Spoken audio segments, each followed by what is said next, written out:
Hi అండి, welcome to శుభమస్తు. అందరికీ ఈరోజు దుర్గాష్టమి శుభాకాంక్షలు. అమ్మవారికి తీపి నైవేద్యాలే పెడుతున్నాం కదా, ఎన్నో రకాల నైవేద్యాలు పెట్టుకుంటూ ఉన్నాం మనం. ఈరోజైతే నేను రవ్వ హల్వా చేస్తున్నాను.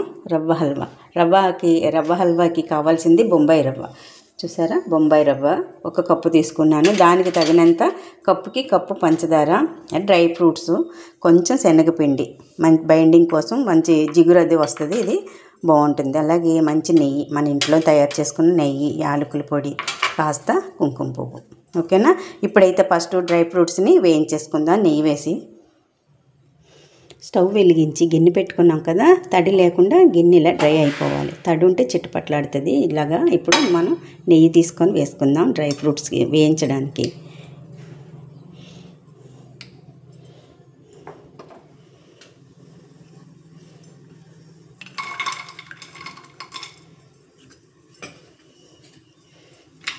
కొంచెం కలర్ చేంజ్ అయ్యే వరకు వేయించి ఒక పక్కన పెట్టి మళ్ళీ ఇందులోనే రవ్వ వేయించుకోవాలి.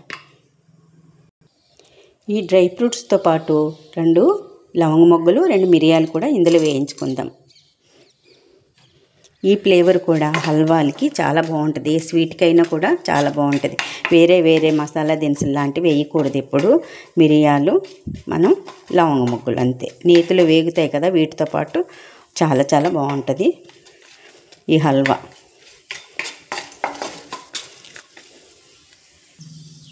కలర్ చేంజ్ అయినాయి, బాగా వేగిపోయినాయి కదా. అట్లాగే ఇప్పుడు మనం ఒక బౌల్లోకి తీసేసుకుందాము. ఇవన్నీ తీసుకొని దీంట్లో రవ్వ వేయించేసుకుందాం. డ్రై ఫ్రూట్స్ అంతా బౌల్లోకి తీసుకున్నాం కదా, ఇది ఒక పక్కన పెట్టేద్దాం. ఇప్పుడు ఇదే గిన్నెలో ఇంకా కొంచెం నెయ్యి వేసుకుందాం. రవ్వ వేయించడానికి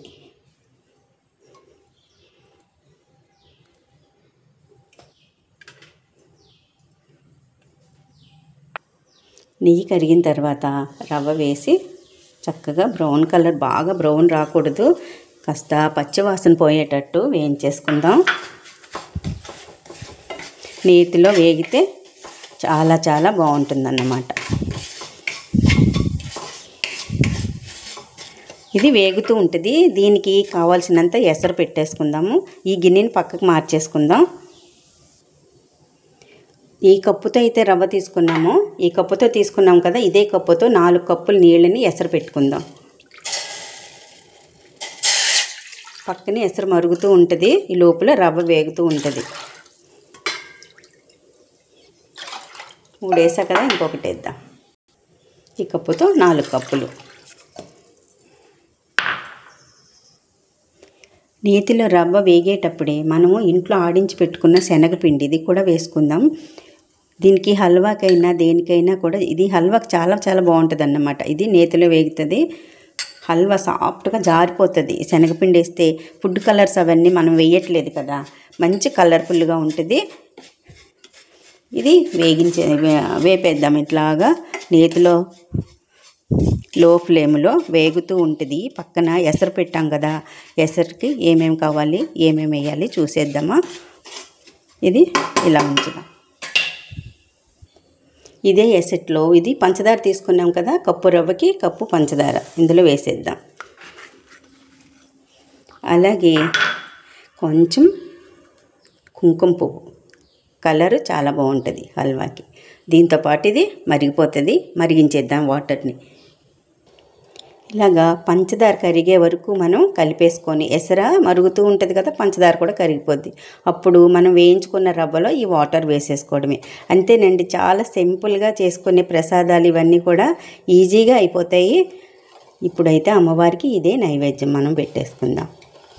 ఇది మరుగుతూ ఉంటుంది, మరగనిద్దాం కొంచెంసేపు. పంచదార బాగా కరిగిపోయి కలర్ కూడా చేంజ్ అయింది కదా, చూసారా, కుంకుమ పువ్వు కరిగిపోయింది. ఇప్పుడు దీన్ని పక్కకి మార్చేసుకుందాం. దీన్ని పక్కకు మార్చి రవ్వ గిన్నె ఇక్కడ పెట్టేసుకుందాం. వేగిన రవ్వలో ఈ మరిగిన పంచదార వాటర్ని, చూసారు కదా, బాగా కరిగిపోయింది పంచదార వాటరు, ఇందులో వేసేసుకుందాం. ఎక్కువేమవ్వదు, రవ్వ ఉడికేటప్పటికి కరెక్ట్గా సరిపోతుంది అన్నమాట. గరిట జారుగా వస్తుంది. బాగుంటుంది. రవ్వ ముందు వేయించుకున్నాం కదా, దానివల్ల మనకి ఉండలు కట్టదన్నమాట. లేకపోతే ఉండలు కట్టేస్తుంది.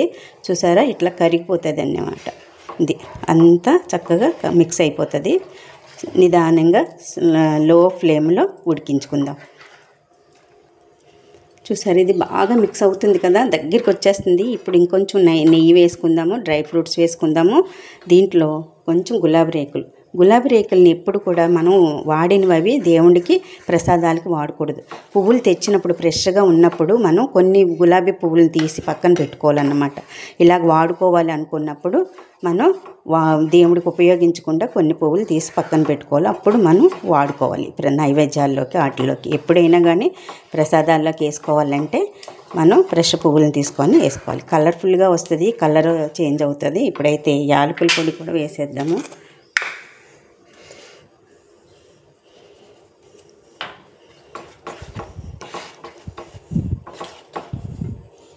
నెయ్యి ఎంతైనా వేసుకోవచ్చు మనం. పైన మళ్ళీ నెయ్యి వేద్దాము.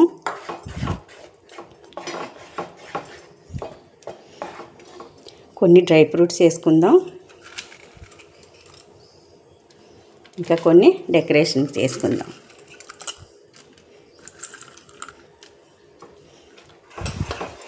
కొంచెం దగ్గరికి అవనిద్దాం. శనగపిండి కూడా వేసాం కదా, ఈ హల్వా అయితే చాలా సూపర్గా ఉంటుంది. సాయంత్రం వరకు ఉన్న చిక్కపడిపోదు అన్నమాట, గట్టిగా అయిపోద్ది కదా ఎప్పుడు హల్వా. అలా వేసుకుంటే హల్వా గట్టి పడకుండా ఇలాగే ఉంటుంది. మనం ఎలా చేసామో అలానే ఉంటుంది.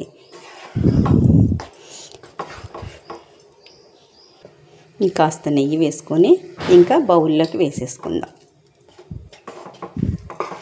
ఒక బౌల్లోకి తీసుకొని అమ్మవారికి నైవేద్యం సమర్పించేద్దాం.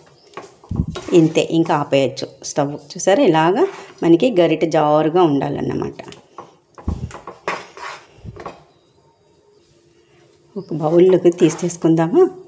అమ్మవారికి కొంచెం వేడివేడిగా పెట్టకూడదు, అన్నీ తీసి అక్కడ పెట్టుకొని కొంచెం చల్లారేక పెట్టుకోవాలి.